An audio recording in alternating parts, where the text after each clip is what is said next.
Hi everybody, I'm very happy that you are joining me again on another making of video. This time we have a change, not in the sense that we are still, of course, celebrating Mexico, of course, bringing beautiful videos with the sceneries around the Puerto Vallarta, the Bahía de Banderas Bay.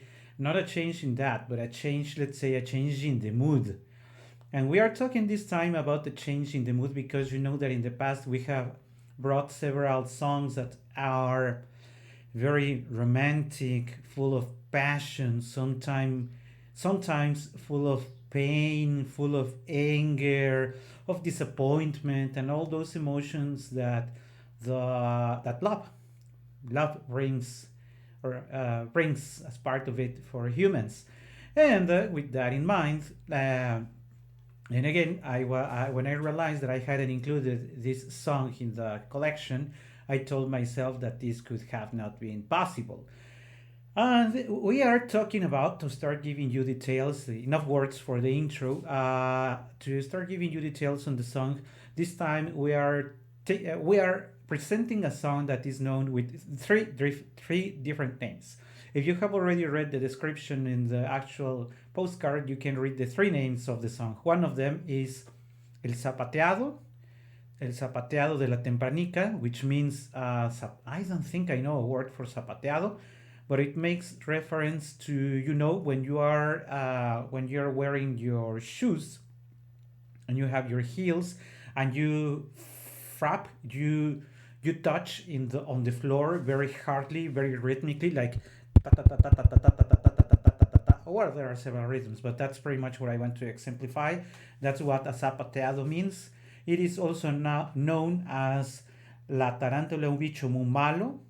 La tarántula un bicho muy malo, as I make reference also in the description of the video, is before I jump into that,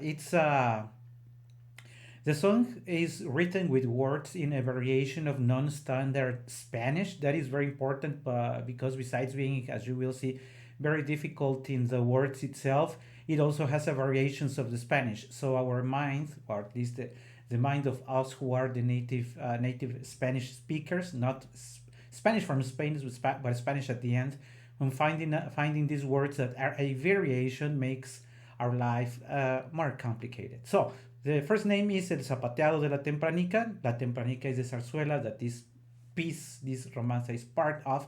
Second name is La Tarantula un bicho muy malo, the non-standard variation for talking about a tarantula that is a bad guy.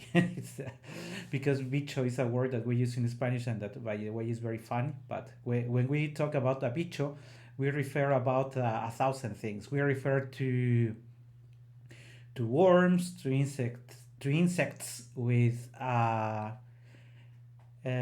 wings. We can also refer to a frog, and well, bicho is pretty much used for anything that we'd like to say in Spanish. So that's what. And so the tarantula is the bad guy here. That is the second name that we give to the song La Tarántula un bicho muy malo, Zapateado, and the third one is La Tarántula. La Tarántula from La Tempranica. So those are the three names.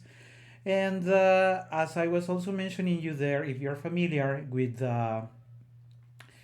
this tradition that mainly the Italians have for the tarantellas, also referring to these very rhythmic and hilarious songs that are not only rhythmic but hilarious, but also tend to make people dance. And I will challenge you. I would like to hear from you if either you learned the words, very difficult to learn, but it's worth the challenge, or if you even clapped or moved your body, also felt like dancing with this music. And before we jump into more detail of the words, I would like to share with you one of the recordings that I have of this song. This piece, in fact, is part of a larger concert that you can find if you are already in the 50 music postcards. Go visit the other playlists. The playlist that is the Conciertos at the Palacio del Arzobispado, and in a full zarzuela concert with very young singers. This song was interpreted by a young female singer. So let's listen to it As I was telling you, please make sure that you are ready to clap, to move your body, or even try to understand what is being sung. Okay? Here we go. Yes, here we go. Let me increase the volume.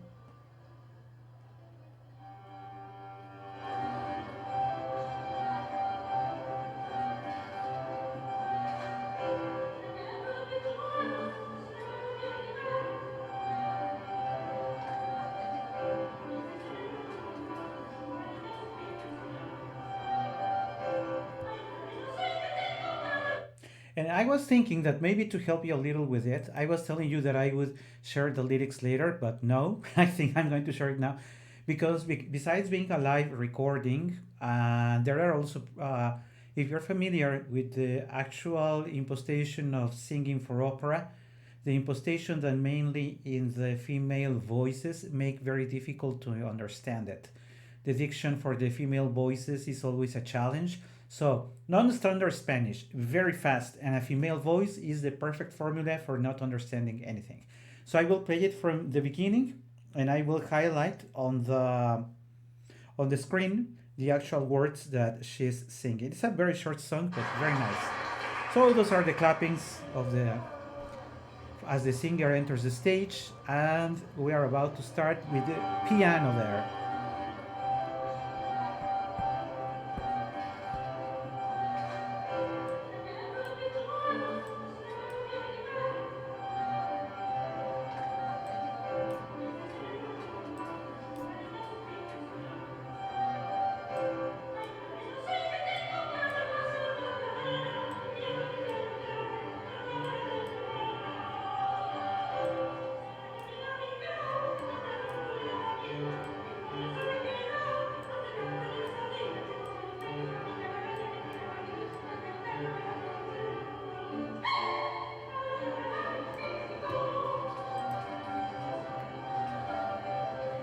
In the background, we can barely hear that people are already clapping.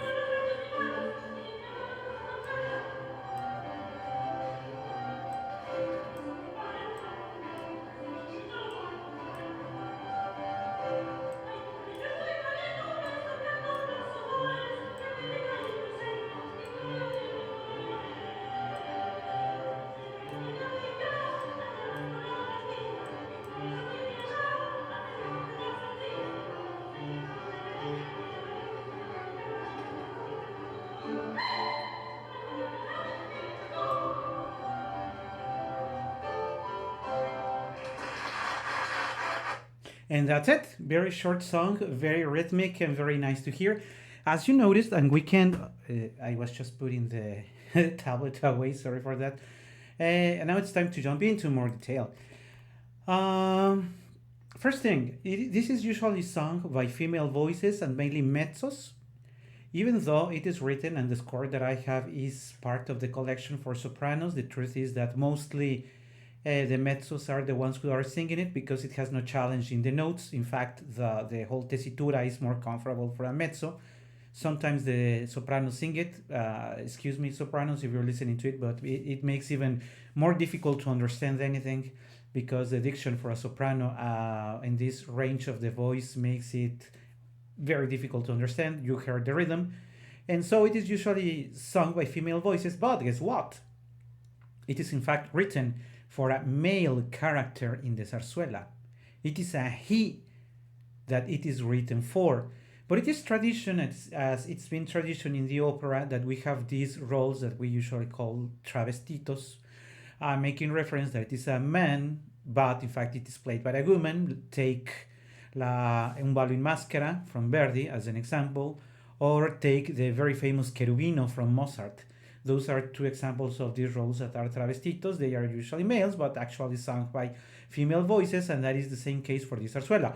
But there is no problem for a male voice, relatively medium high voice can sing this, and the advantage when a male voice sings it is that the words can be understood better given the diction of male voices. So, enough again for that, and let's do the following. I am going to be reading with you. I am this time. I am not going to translate most of it because it is not about the actual meaning of the song, but I will give you some notes on the sense. So we start saying like, la tarantana bicho muy malo, la tarantana bicho muy malo, no se mata con piedra ni palo, que huye se mete por todos los rincones y son muy malinas sus picazones. This very, very first phrase, as you said, la tarantana es un bicho muy malo, no se mata con piedra ni palo, que huye y se mete por todos los rincones y son muy malinas sus picazones.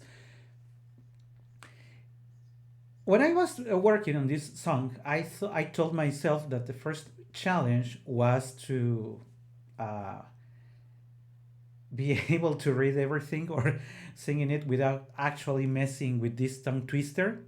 So learning the words correctly, putting them into the right tempo. But then came a third challenge, and I think that this is the most important of it. This has to be sung with lots of sense.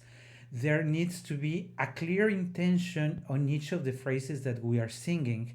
So when we say La tarantela un bicho muy malo, and there is something that I would like to mention to you.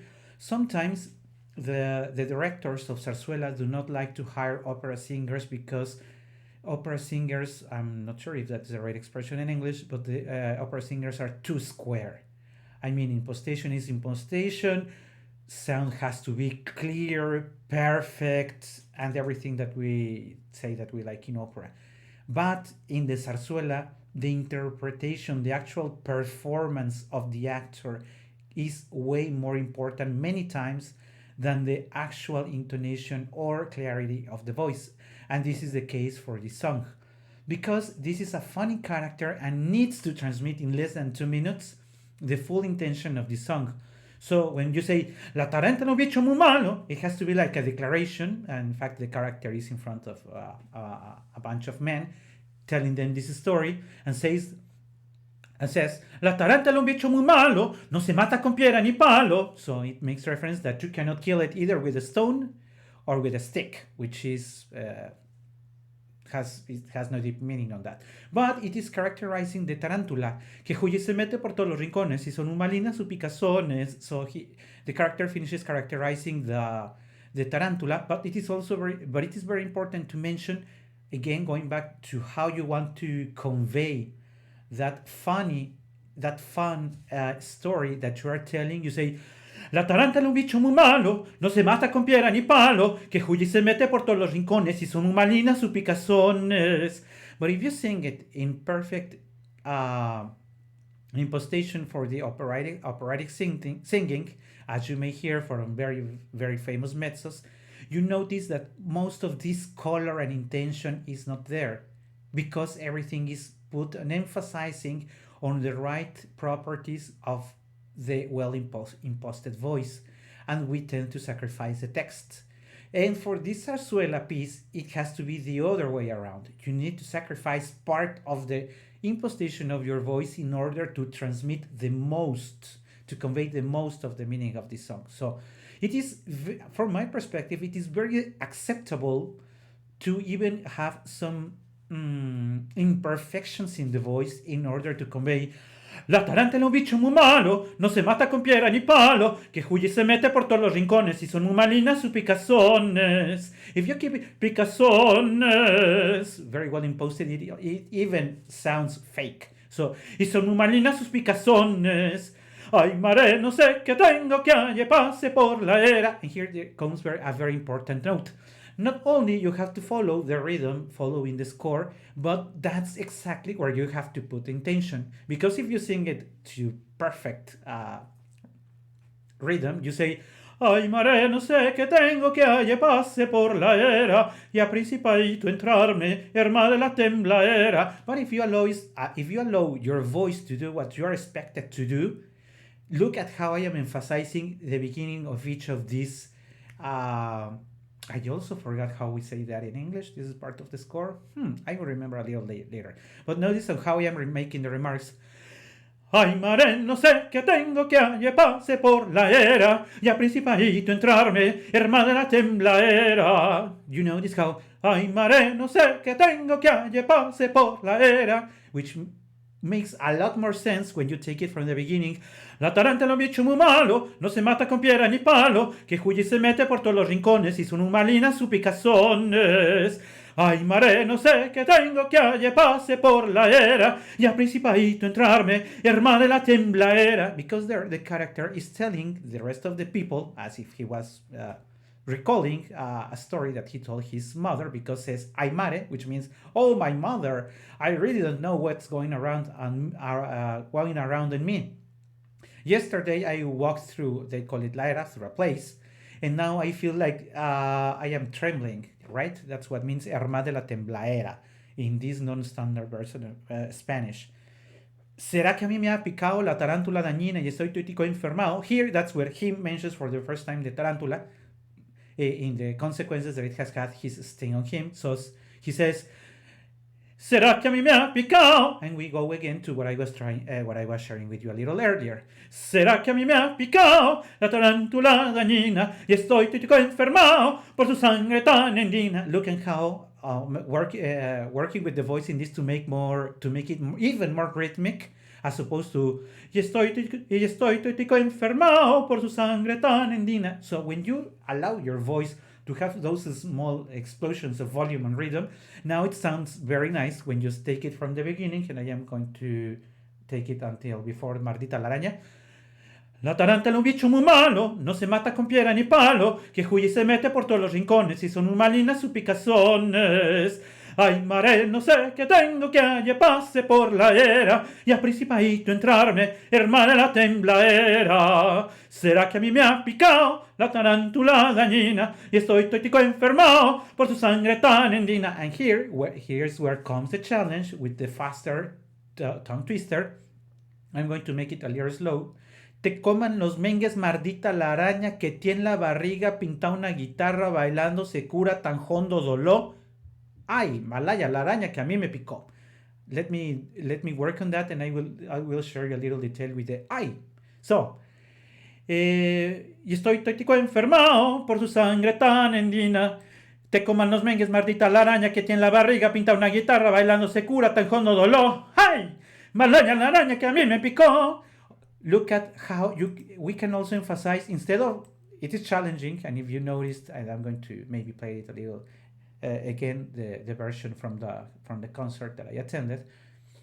You can sing it very fast without emphasizing anything. Te coman los mengues, maldita la araña que tiene la barriga, pinta una guitarra, bailando se cura tan hondo dolor. But if you give it more volume and more emphasis on the beginning, on each of the phrases, look at how much it changes. Te coman los mengues, maldita la araña que tiene la barriga, pinta una guitarra, bailando se cura tan hondo dolor. ¡Ay! Malaya la araña que a mí me picó. When you say malaya la araña que a mí me picó, it's different to malaya la araña que a mí me picó. Malaya la araña que a mí me picó. You may have noticed it on the actual postcard. And I mentioned that I wanted to share a thought with you on the I, because I need to confess that I wasn't sure why the I, the expression of ay, malaya la araña que me picó, was in the song. I know that it makes everyone laugh, even the singer, and I really didn't know why until I saw an actual representation of the Tempranica zarzuela, and I realized what. It's because when you say I, you're making reference of the tarantula actually stinging you. So when you say bailando se cura tan hondo dolor, ay, malaya la araña que a mí me picó, you make reference to that actual sting.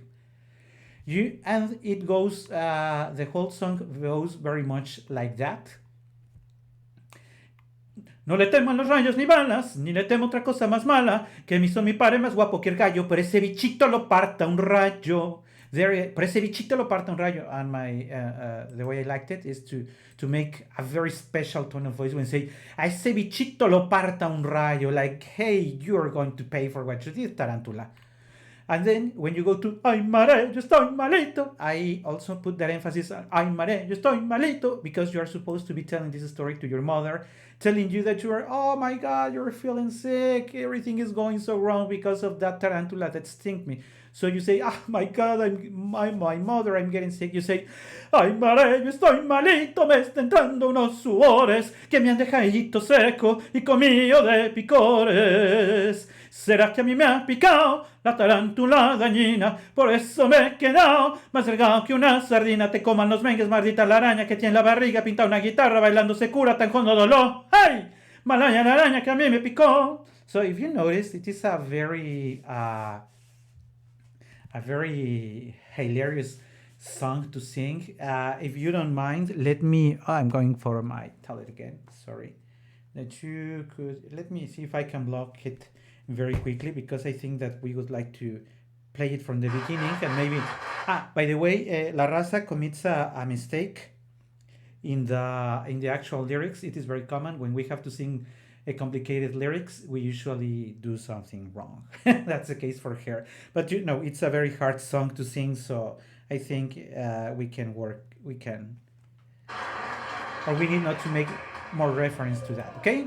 So hopefully you will join me, either clapping, singing at your home, wherever you're watching it, or even moving your feet. La tarántula es un bicho muy malo, no se mata con piedra ni palo. Que huye y se mete por todos los rincones y son muy malinas sus picazones. Ay, mare, no sé qué tengo que allí pase por la era y a principalito entrarme, hermana de la tembladera. ¿Será que a mí me ha picado la tarántula dañina y estoy tuitico enfermado por tu sangre tan endina? Te coman los mengues, maldita la araña que tiene en la barriga, pinta una guitarra, bailando se cura tan hondo dolor. ¡Ay! Malaya la araña que a mí me picó.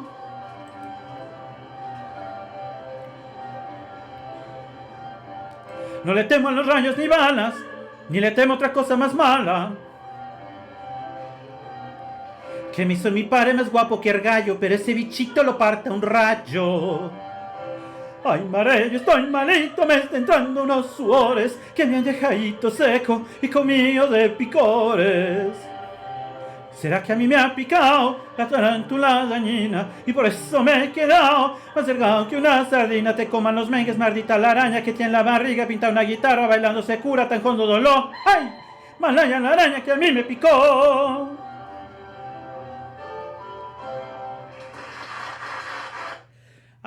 So I hope you enjoyed this song as much as I enjoyed working, preparing it. This is the very first, very hilarious song that we bring to this series. It's not that I don't like love, but I think that to make a pause in the feeling, in the mood of the other postcard is always nice, and I have a very particular affinity towards the bel canto, Rossini, Bellini, Donizetti, and all those roles I have always loved, even though I know my voice is not the most adequate for that. I really enjoyed that music, so I hope you enjoyed it yourselves, and hope to see you sometime around very soon.